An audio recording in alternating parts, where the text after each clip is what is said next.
Folks, we're back. It's now time for Ask the Doc with Dr. William Whaley and Dr. Raymond Tidman. We always want to thank North Georgia Cancer Research affiliated with Northside Hospital. Now, usually at this time, okay, wait a minute. No, wait a minute. Don't you interrupt. No, you're not. Okay, right. This is one time you're not.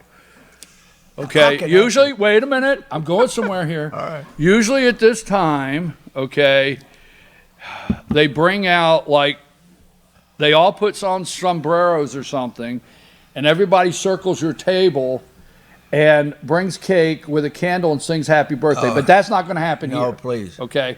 But you know what I mean? That'd be a torch. We should have got everybody right, and, Yes. and so, but it's somebody's birthday. Can I say that? Sure. I already said that. Right, I've done it 81 times. You've done it 81 times? Yeah, I'm getting good at it. Well, you're not new around here, are you? No. Jeremy? Hey, Jeremy, you got a TV over here that's as big as the whole end of this set. How many inches is that thing? 85. Well, it's my birthday, and I'm 81. Do I get to take that with me? I'll see what I can do. All right, good. That is the first thing you said when you walked in this morning. I don't want the cupcake. That thing needs to be over a bar somewhere. You don't want the cake, If right? you want to do something, more give like me a that dance floor. Give me that TV. All right. Anyway. Happy birthday. Happy birthday. Thank you very much. I told you not to say anything about that.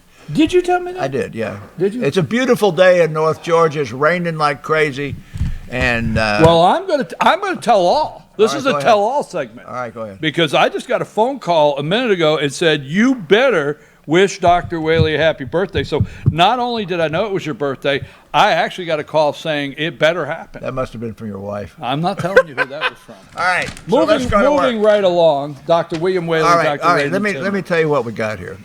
I am excited about what happened today. I don't know where these two questions came from, except 2 weeks ago we were talking about the long-term complications of something, and there is a condition, there is a phrase in oncology that I've been in the business for 50 years that's new to me in the last 15, called survivorship.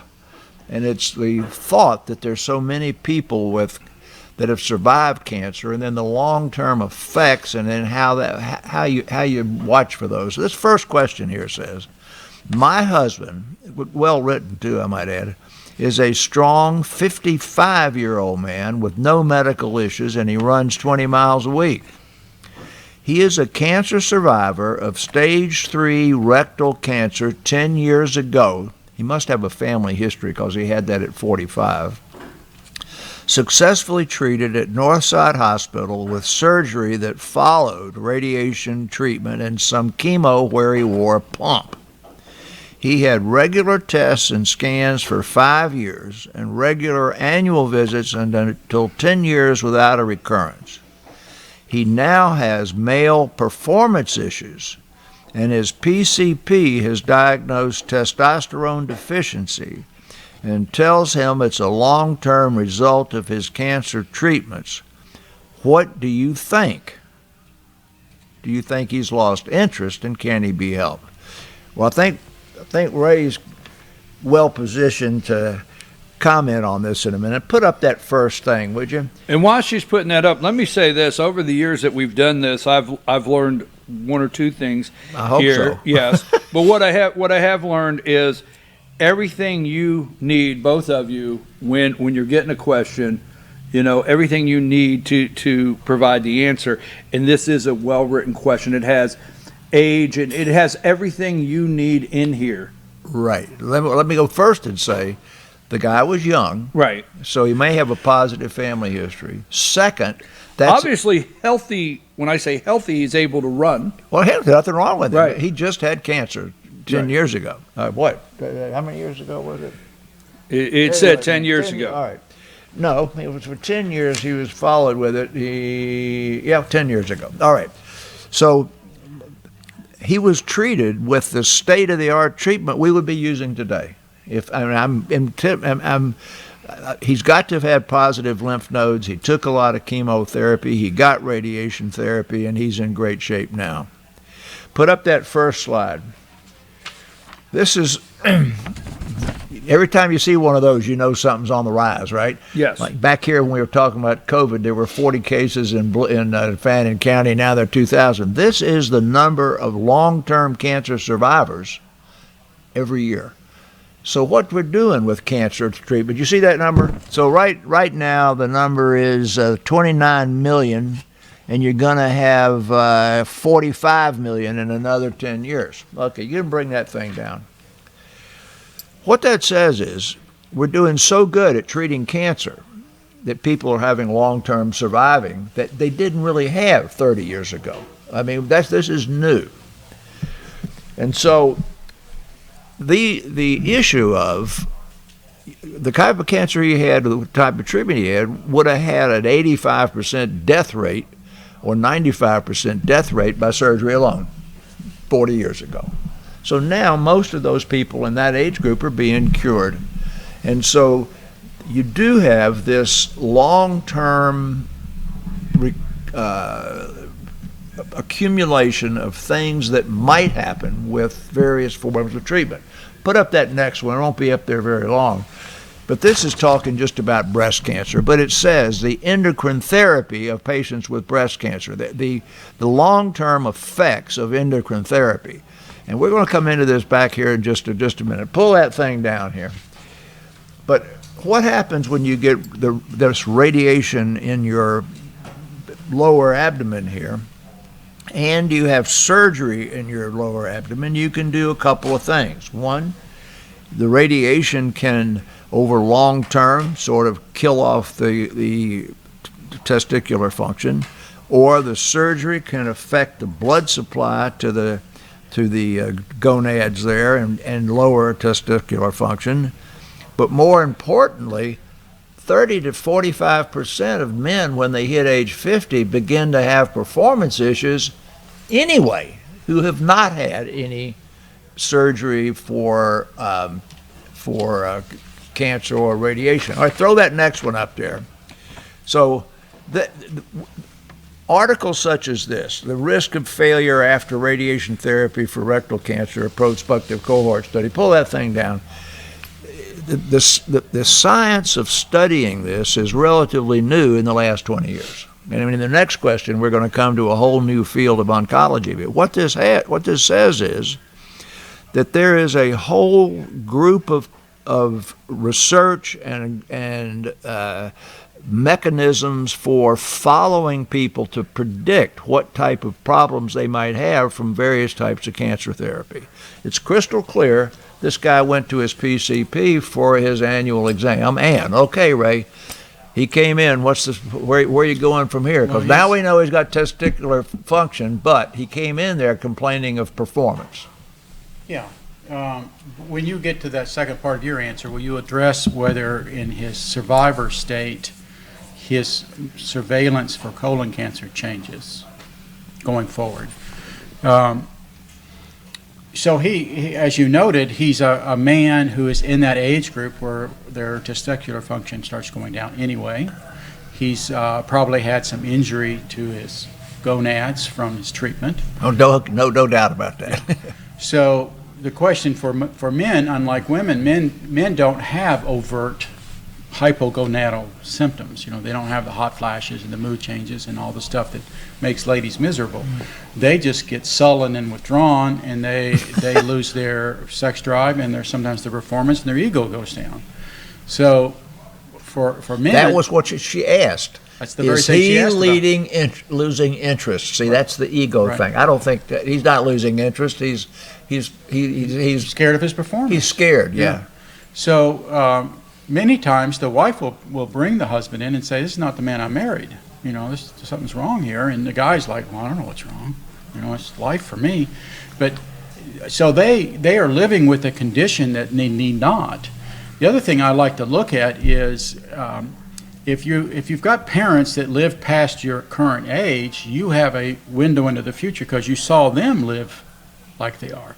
Well, if you've outlived your parents, or if you've survived a cancer, outlived a cancer, you're on the other side of a black screen. You don't have any examples in your life of what that's supposed to be like. So for him, it may be, okay, well, I guess is what life's all about now, but it doesn't have to be that way. So more and more men, if they would address this, there are simple therapies for this, and they're getting easier. I mean, there's a new testosterone injection module that's only once a week that they can give themselves, and they don't even know they've given themselves a shot. So, yeah, this is very addressable. It's very monitorable, and the results are often improved quality of life. Let me ask you this question. Yeah. Do you routinely, in a new comprehensive, first time you're seeing a patient, taking a really good history from a man, and he's in his 50s or 60s, do you routinely measure testosterone? No. Okay. That is a history factor that says I should measure testosterone. Yeah. Or a physical examination where you have marked testicular atrophy. All right, so anyway, that's survivorship. So we've introduced the concept of survivorship, which includes, Ray brought it up, I should have brought it myself. Part of his follow-up was 1 year after surgery, he had a colonoscopy. 3 years after 3 years after surgery, he had a colonoscopy. At 5 years, he had a colonoscopy. At 10 years, he had a colonoscopy.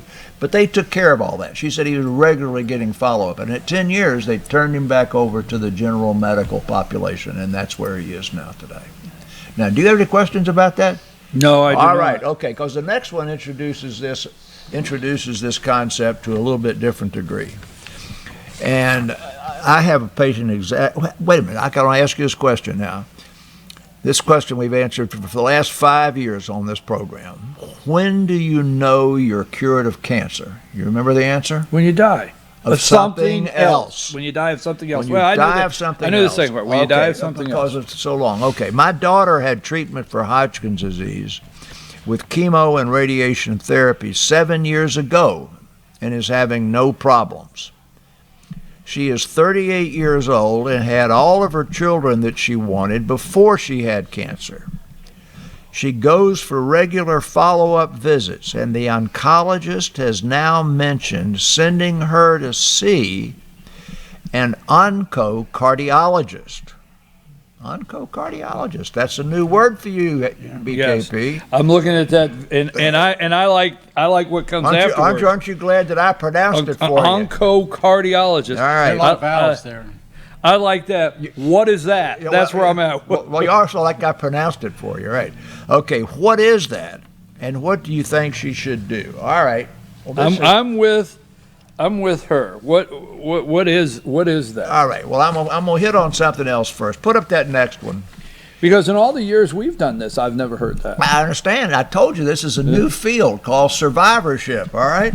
Okay. Put up this next one. This is the most common thing we hear about patients with chemotherapy. Not they're going to send them to an oncologist, and not they got testicular failure. What's that say? Chemo brain may not be limited to chemotherapy. All right, you see, is that up there for everybody?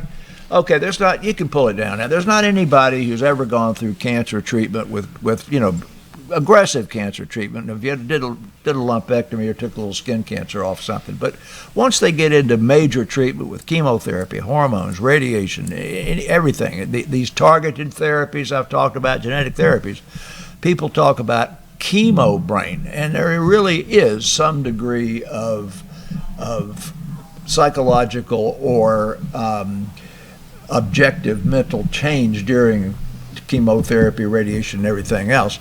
And that isn't as well monitored as this next bit is. Put up the next one. Cardio-oncology and breast cancer. Well, this the only reason I put this up is it's more common for breast cancer than it is for Hodgkin's, but they're exactly the same treatments. You say chemotherapy risk. These two drugs are chemotherapies that can affect the heart. And then radiation, this patient received it, breast cancer patients receive it, and to the same area. And then long-term risks of preventing heart disease and surveilling for heart disease. Okay, pull that down. That's where this whole concept of surveillance started, was in the cardiac long-term effects of getting radiation and or chemotherapy or some of these targeted agents, and what happens over the long haul. So what's going on in this young woman with the Hodgkin's disease is she's in some sort of a real high-tech oncology follow-up program. She's being followed by some people who really know what they're doing. Put up the next one. Wait a minute, hold it down for a second. Cause of death. Remember that common things are common, right? And approximately half the deaths in this country are cardiovascular. So one out of every 3 adults have cardiovascular disease. 1 out of every 3. Now, if you've got all of these different cancer survivors, 30% of patients that receive cancer therapy will, in the long term, have cardiovascular complications. So that raises the number significantly. And the last line of that says what, BKP? Some complications may not become apparent for 10 to 20 years, after completion of treatment. Pull it down. So that's where this cardio-oncology surveillance programs come from. So what they did here is this young woman is in a program, in a place being followed where they have become aware of these long-term complications. They have created a group that is dedicated to the long-term follow-up of the heart issues.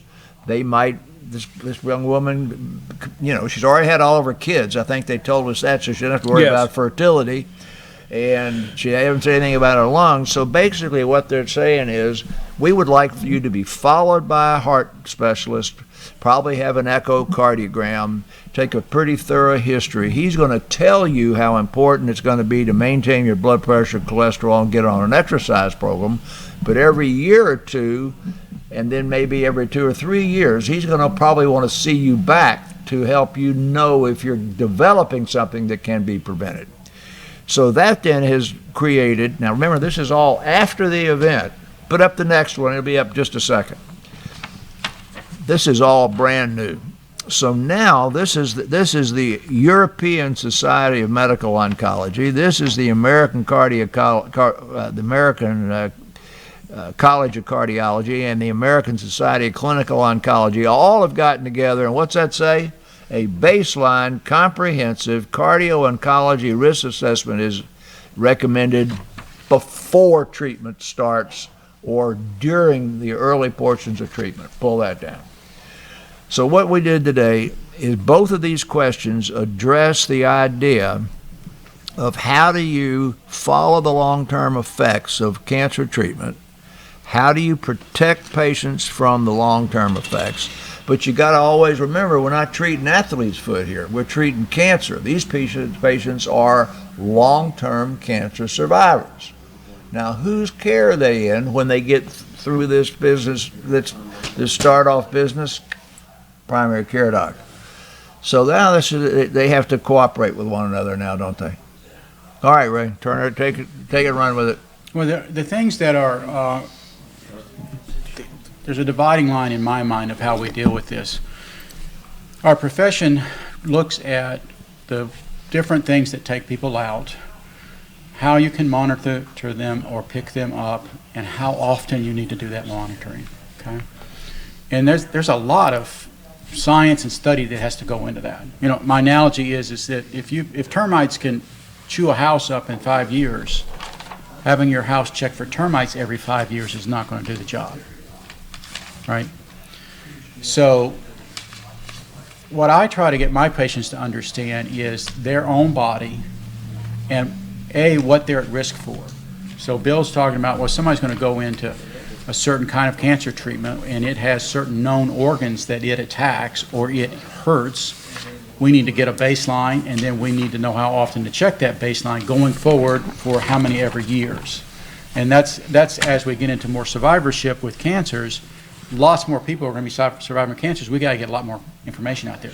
I'm still of the mind that the patient needs to be taught that they don't just turn it over to the healthcare field and see what. 100%. Patients, we're treating human beings here. We're not treating charts. Yeah, right. And before you ever start the treatment, you got to say, look, this cancer that you've got, say breast cancer, has got 76% chance of long-term survival without chemotherapy or hormonal therapy that we can raise to 92%. And if we raise it to 92%, this is the downside. That might happen. Are you willing to take that risk? When we're talking about colon cancer and lung cancer stuff, the gap's a lot bigger. But breast cancer, the gaps are kind of small. So the treatments that patients are taking with hormonal or chemotherapy to prevent recurrences, in terms of absolute number of people, it's huge. But it's not the difference between a 95% recurrence rate and an 8% recurrence rate. It's a 95% recurrence rate and a 65% recurrence rate. So, as Ray says, they have to buy in at the outset to the fact that you're going to have to be followed for, and there are possible complications of your treatment. Okay, take it back. Yeah, so, I mean, let me just use the analogy. Bill said the main thing that kills Americans is heart disease. So if I have a man in my office and he's hitting 45 or 50 and he's starting to worry about his heart, maybe he has a little twinge here and there, and he's like, what is this? So I'll go through his history and we'll do his exam, get a baseline on him. But part of the history is how long did your parents live? Well, my dad died at 65 of heart disease. I'm like, well, your dad didn't live as long as the average dad, and he died of the thing you're worried about. So that raises the level of surveillance. What I always felt failed in our training back 30 years ago was they said, well, you do a stress test every so many years, and then they're all okay. That's not okay with me. What I tell them is, I need you to get to a certain level of fitness. I need you to know what that level of fitness is. And when you can no longer hold that level of fitness, you need to come see me promptly. Okay? So if you can walk up this hill outside your house 4 or 5 times a week and not get out of breath, that's your fitness level. But next year, you're huffing and puffing to get up that hill. I don't want you to wait until you're having the crushing chest pain to come see me 5 years from now because your stress test 5 years ago was fine. I want you to come in now. And it's things like that. So Bill will identify, hey, this kind of therapy can affect your heart down the road. We've got a baseline here. Here's the things to look for. You talk to your primary care doctor. But when things change in you, you initiate that care. And so more and more in all fields, in all areas, all systems of the body, we are trying to identify those things patients can watch for. And it's not just a heart rate monitor and a pulse monitor. There are other things that we can do. But if you're going to be an excellent patient, then figuring out, ask your doctor, what's likely to take me out? Tell me the top 4 or 5 things. And then what things do I surveil, do I pay attention to that would tell me I'm getting into trouble with those 4 or 5 areas. Now, that's not number 6, 7, 8, 9, and 10, because all those things can happen, including getting run over outside here at the traffic light. I was going to say something about the fast cars he drives, but no. Okay, now I gotta take away from him a minute. When I first moved to Blue Ridge, I ran 8 miles 5 days a week from my house out to Snake Nation Road, and it took me 56 minutes. When I got my knee surgeries, and before I was unable to run anymore, it used to take me 80 minutes. So I went from 6.5 to 7 minutes a mile to 8 to 10 minutes a mile in 20 years. Now, that wasn't what he's talking about, having diminished function. We're talking about that over decades. So right.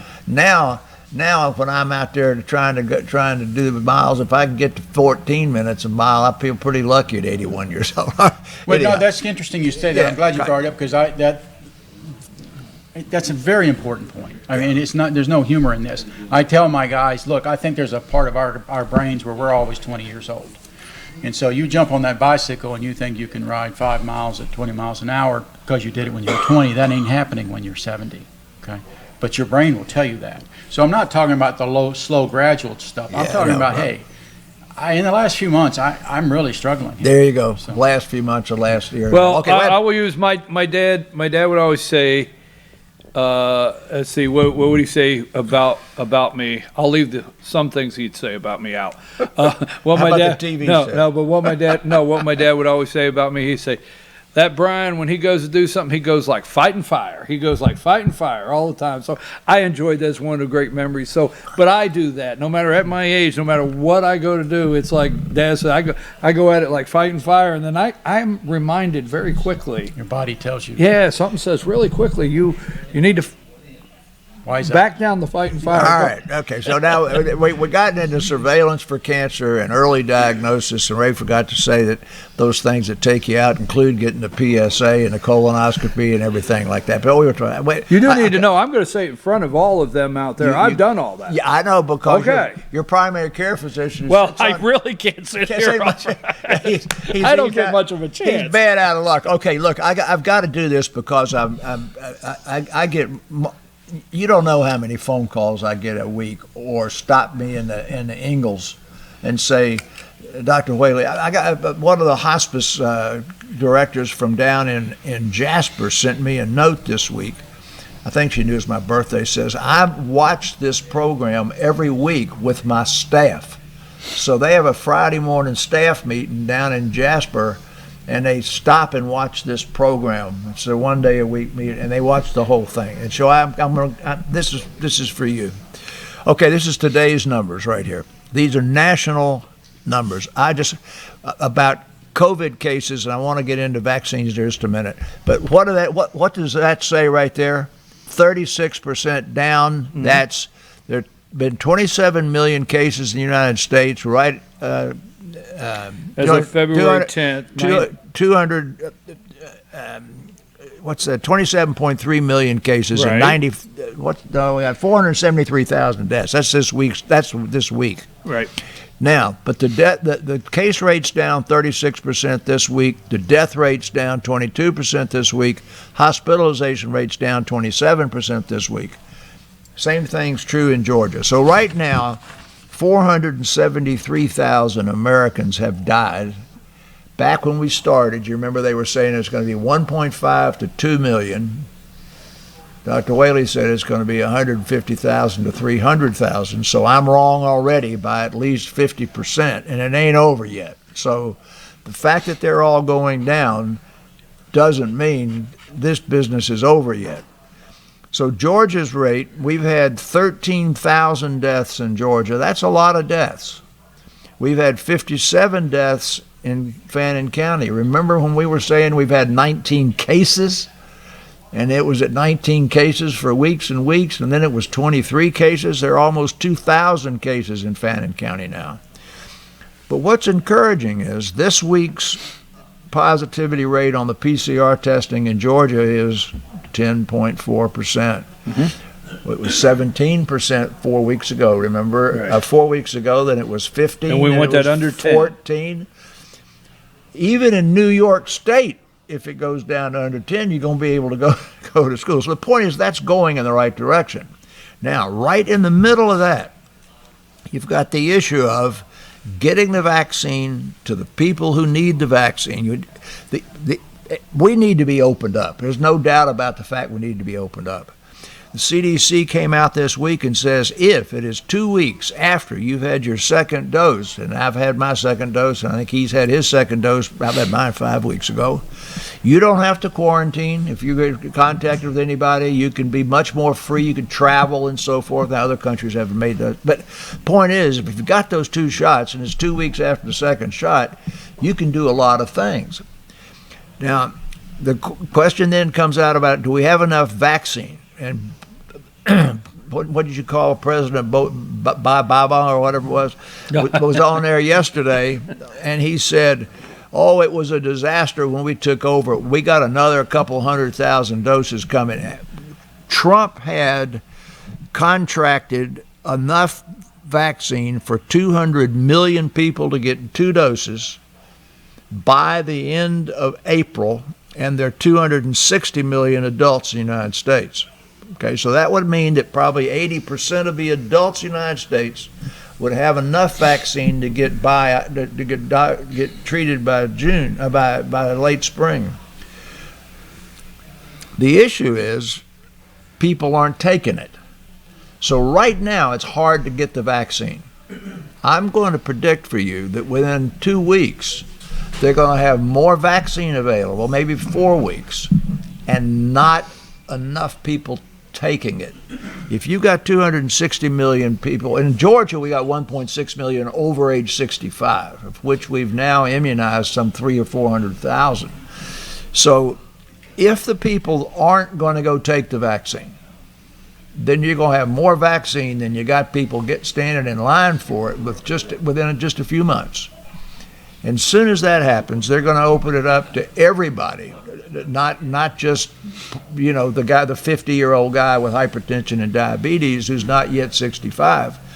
And it'll be available probably for all adults in this country by April, over age 20. You've hit on the problem, though, Bill. Right, but what's the it's not tested in children. Yeah, they haven't tested. Let's just say 20. Yeah. But anyhow, so the point I'm making is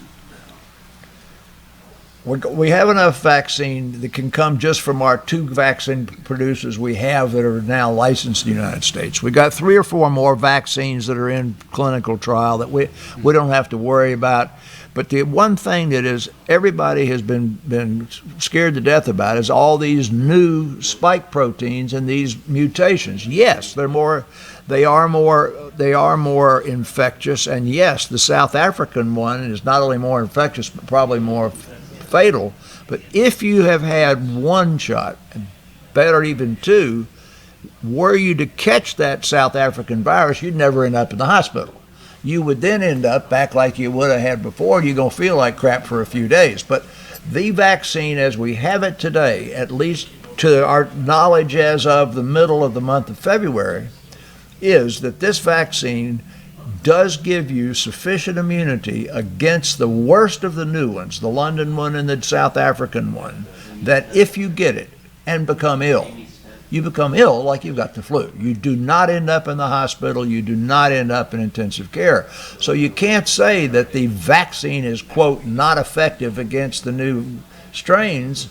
It is effective by diminishing the intensity of the virus, of the illness. And remember, if it's only 95% effective anyway, like I said last week, 1 out of every 20 people is going to get the regular COVID, and they're going to be a little bit sick, but they're not going to end up in intensive care, and 0% have died. None have died that got the COVID after two injections. And lastly, we might find out with research that's going on now by sometime, I would say between June and probably September, if it's going to be necessary to come up with a booster like we used to have with flu shots, so that every year you may end up getting a booster to the COVID. Yesterday was the first day since it began that there was not a SARS death in the United States. SARS. Remember, that's 15 years ago. So that thing's been hanging around down here, a couple of deaths a day, but yesterday there was not a death. So this is not going to go away at the end of next year. So when we think, when does this end? No, it's not going right away. All right, so he gave a lot to unpack there. Well, let me unpack a couple of things. Number one, I think any politician in the last election cycle that came out and poo-pooed or threw cold water on the vaccine or said, it's somebody else's vaccine, I can't trust it, need to be apologizing and need to be, throwing themselves on the floor and saying, that was a really dumb thing for me to say. It may have been a political thing to say, but it's stupid and dumb, and there may be consequences for people out there, particularly the minority groups who are not getting vaccinated. The highest risk minority groups. The pharmaceuticals were never manufacturing, they were never studying, testing, and manufacturing a vaccine for a president. They were doing it for the disease. The disease. This should have been always a disease. But some politicized it and said, I'm not going to take the vaccine that somebody else. Yeah, I don't often say shame on somebody. You know what I'm saying? This is, that's what this you're is saying. Shameful behavior. Yes. Okay, and there are consequences to it. Number two, I look at the math and the graphing and all this kind of stuff. And one of the things that I think may be interesting once we go back and look at this thing is that had we had a vaccine for COVID like we had for the flu this would have been a flu. Okay? If we'd been able to vaccine, which, it'd be magical thinking because we didn't have the vaccine. But had you been able to suppress the virus like we do the flu every year, then this would have been a normal flu season. And we would have never thought of shutting the country down and economically destroying ourselves over this thing.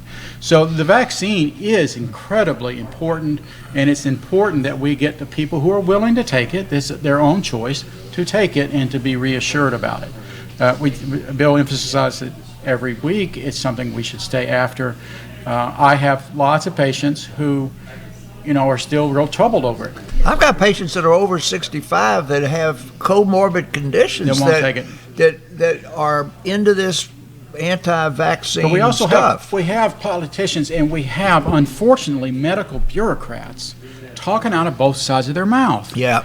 And so, the thing I'm telling my patients, hey, look, when you get the vaccine, well, I'd like you to be free to go right now. You're free to go. Okay, you don't have to worry and confine yourself. Okay, you don't have to be wearing the mask. You really are protected now. All right, you finally got where I wanted to be. You finally went right there.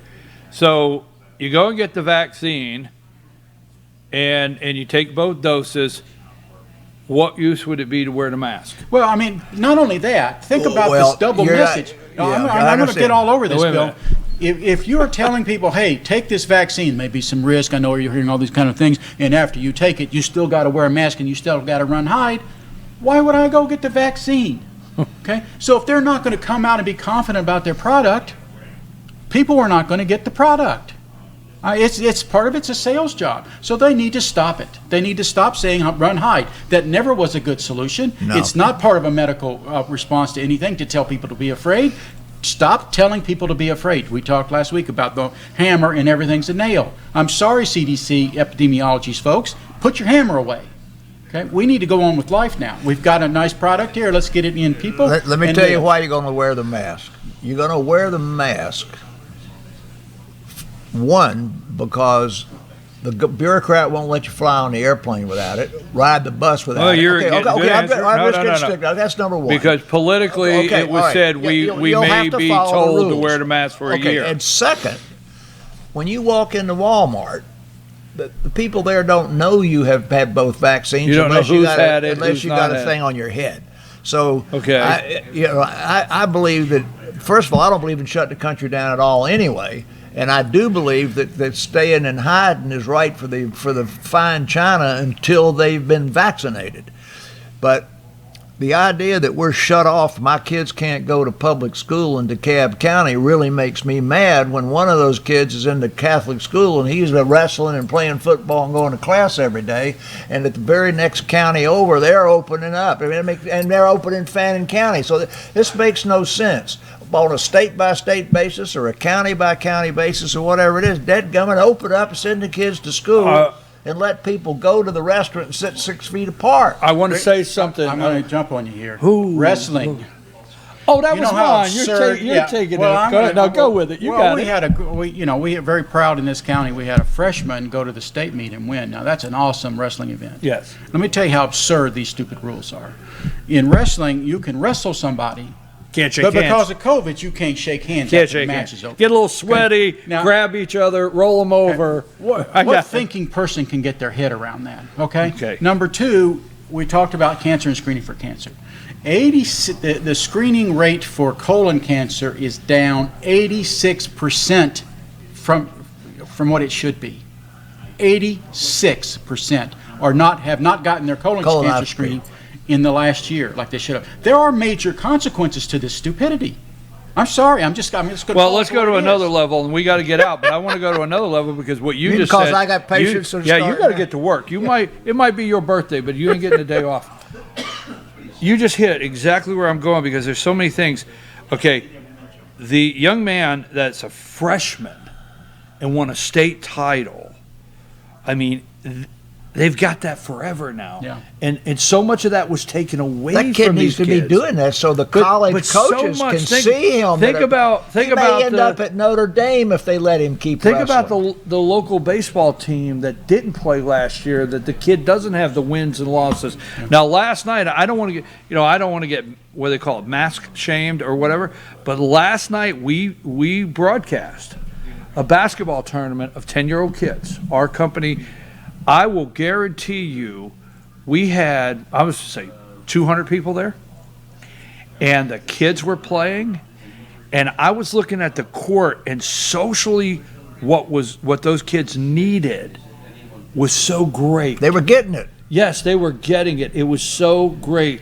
And the moms and dads were there, and the families were there.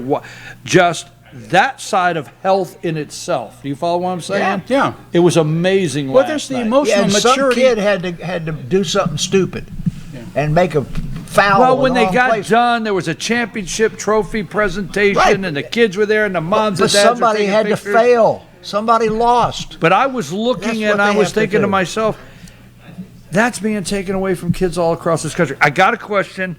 This one, I don't know how this is going to land, but it's come to me a couple times, so I'm going to ask it. Where's the flu? Yeah. It's here. We've had 36 million Okay, deaths. I don't know. I mean, because Well, somebody asked me the other day, It's where there. is the flu? It's there every week. Every week you can go on the CDC website. All right. It's here. It's here. It's here. I believe you. I'm just saying it just doesn't seem like It's down year over year, but it's still around. Website. right. Well, I didn't mean it like where is it, but we don't hear about it. I know we're wrapping up while Bill looks that up, but There it is. There's your there's your flu number right there. Okay. Same I mean, I before. didn't say it was gone. It's not gone. it's here, but it's mild. Wrap up statement from me. I know you're Yeah, about go to ahead. ask us Wrap these up things. statement. Life is full of hazards. It's part of life. Okay. So this whole notion that you got to hide and you can't have hazards in your life and the sky's falling and if I do anything I brought it on myself. It's FOS. Okay, we need to let our kids grow up and see how to handle risk. We've talked about it in this program. Identify your risk, deal with your risk. Okay, but don't be telling people by your actions and your policies that you can have no risk in life, and if you just listen to me, everything will be all right. That is horseshit. CDC said we need 2 masks. Yeah, crazy. Well, Sorry. why don't we have 3, 4, 5? Why don't we just stop? Well, I'm just. Hey, whoa. I don't work for the CDC. Thank you, Doctor. All right. Dr. Whaley. I'm going to do the same thing. Get your blinking vaccine, donate blood, and go see your PCP. And please go see your PCP and let him take a history and do the daggum test that you need to get done. They'll do a colonoscopy. They're all back to doing them now. So they're opened up the colonoscopies. You just got to go to get it. Hey, we want to thank Georgia Cancer Specialist, Northside Hospital, Comprehensive Care. Go ahead, I'll let you. No, that was pretty good. No, North Georgia Cancer Specialists. There they are. Georgia Cancer Specialists affiliated with Northside Hospital. We appreciate you very much. We appreciate these great questions. If you have questions for Dr. Whaley, you can send those to info@FetchYourNews.com. Find us on social media. Also go to FYNTV.com. Just click on Ask the Doc. All the segments are there. You can share them with your family and friends every Friday morning here. All right, and I want to say, Ray is a rocket scientist. Yeah, so He was a rocket scientist before he was a PCP. And I appreciate him coming in here with me every week and trying to they tell me he simplifies the complicated things I say where people can understand them. What'd you say the other day? You build the watch. He No, tells us what you ask time me, it is? you ask me what time it is, and I tell you how to build a watch. Right. Yeah, Okay, it's there crazy. you go. So, thank you, Dr. Tidman, Dr. William Whaley. And every Friday morning, we enjoy this segment so much. Again, you could find those, again, on FYN TV, Ask the Doc. On the other side of this brief commercial break, we've got 3 over here, and it's time for our all-star political panel. So take us to break.